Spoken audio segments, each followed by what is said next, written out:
Gracias a vos como siempre. ¿Me contás Sí. cómo salimos de esto? Porque todos los días es un poco más virulento el ataque del propio frente de gobierno al presidente.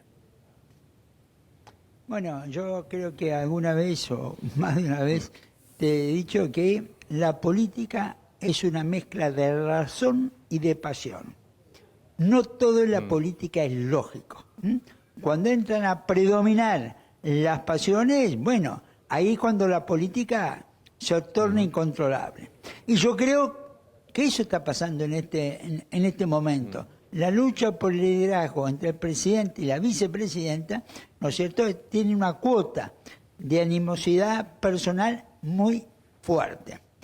Esto no quiere decir que la vicepresidenta no esté desarrollando un plan político muy preciso en cuanto a sus movimientos, ¿no es cierto?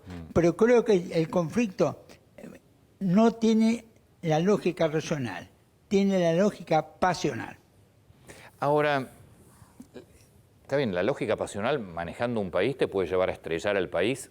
Digo, está claro que la Argentina está camino a estrellarse, pero la lógica pasional te lleva a estrellar un país que si vos querés gobernarlo, porque hasta pensando, bueno, Cristina Fernández quiere volver a gobernar, se presentará en las elecciones que viene, o pretende que Alberto Fernández se corra y quedarse ella. Pero, digo, lo pasional te lleva incluso a que lo que vos puedas recibir sea mucho peor de lo que te sirve, porque el país lo están haciendo cada vez más pelota. Bueno, por eso, en este tipo de situaciones, lógica y razón quedan en un segundo plano.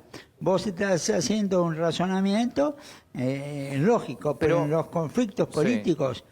¿Pero vos creés que Cristina Fernández... En los conflictos políticos... ¿No es lo suficientemente fría para cada cosa que está haciendo está pensada? Yo sí, lo acabo de decir, está desarrollando un plan preciso, con movimiento. Vos te acordás, a partir de mediados de 2020 se expresaba en una carta en Facebook cada 4 meses. Ahora, con el discurso de Formosa, vamos a tener 3 discursos en 34 días. Además, con figuras como La Roque y como Máximo, que están hablando casi a diario. Entonces, la intensidad y extensión de las acciones críticas respecto al presidente ha aumentado muchísimo. Son precisas, como fue el discurso de abril en Malvinas, 11 después el discurso de Eurolat, ahora el discurso de Formosa, ¿no es cierto? Yo creo que ese es el punto. Lo que te señalo es que una estrategia precisa puede estar determinada más por factores pasionales que racionales. Sí, Rosendo, ¿y cuál es la estrategia precisa según vos?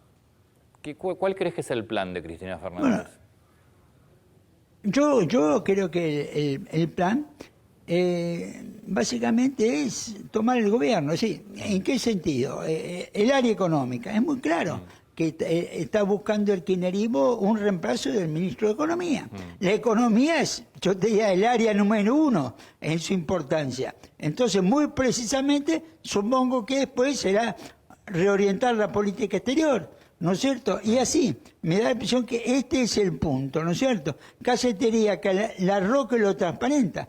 Nosotros hemos sido la parte más importante de la coalición. Tenemos que ser la parte más importante del gobierno. Sí. ¿De quién es un gobierno? Digo, A ver, yo te diría, vayamos a la Constitución. El pueblo gobierna a través de sus representantes. Gobierna a través de sus representantes. No hay gobierno directo, hay gobierno indirecto. Entonces, el gobierno lo ejerce en función de la representación política, ¿no es cierto? El problema es que ahora, ¿no es cierto?, consenso, pérdida de consenso, en alguna medida le dan al presidente márgenes de acción diferentes.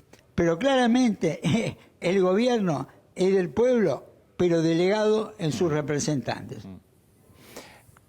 ¿Qué imaginas de Alberto Fernández? Porque a mí Mirá, la verdad me llama mucho la atención que no defiende ni a su propia gente. O sea, termina defendiendo de Elías. Mirá, yo creo, el... claro, hay un déficit de ejercicio de liderazgo. Déficit de ejercicio de liderazgo. Mirá, vayamos al día a día. La última jugada ayer a la tarde la hizo la vicepresidenta con un tuit muy preciso. Hay legitimidad de origen y hay legitimidad de ejercicio. Sí, que no tenía nada que ver con nada, ¿no? De repente aparece la vicepresidenta con un hilo de tuit que descolgadísimo. Bueno, ahora, habló la Roque, contestó el presidente. Después contestó la vicepresidenta con su tuit. Diría que en 4 horas hubo una escalada de conflicto muy importante. Ahora, lo último que ha quedado, la última jugada, como si fuera una partida de ajedrez, fue la de la vicepresidenta. ¿Qué va a hacer el presidente ahora? Responder verbalmente, responder con hechos, algún cambio importante en el gabinete o silencio. Y eso lo veremos en las próximas horas. Lo que pasa es que sí. Quizás, esto conjetura, a lo mejor el presidente decide esperar al discurso de Formosa para mover sus piezas. Pero lo que pasa es que un cambio de gabinete por parte del presidente significaría directamente entregar el poder. A ver, no. Por ejemplo, ¿no es cierto? Si el presidente decide, conjetura, no información, decide ponerlo a Agustín Rossi jefe de gabinete. Yo diría, el miembro de la coalición oficialista que enfrentó o desafió públicamente a la vicepresidenta. Y con un pequeño reacomodamiento, Mansura, ministro del Interior, y de Pedro, por ejemplo, el ministro de Justicia, algo, bueno, es una respuesta política con significado. Sí, es una jugada, está bien, es una jugada extraña de un presidente que no defiende a los propios, ¿eh? Bueno, pero te diría que para los propios es una señal. Es una señal que los propios la van a entender. Rosendo, muchísimas gracias, como siempre. Gracias.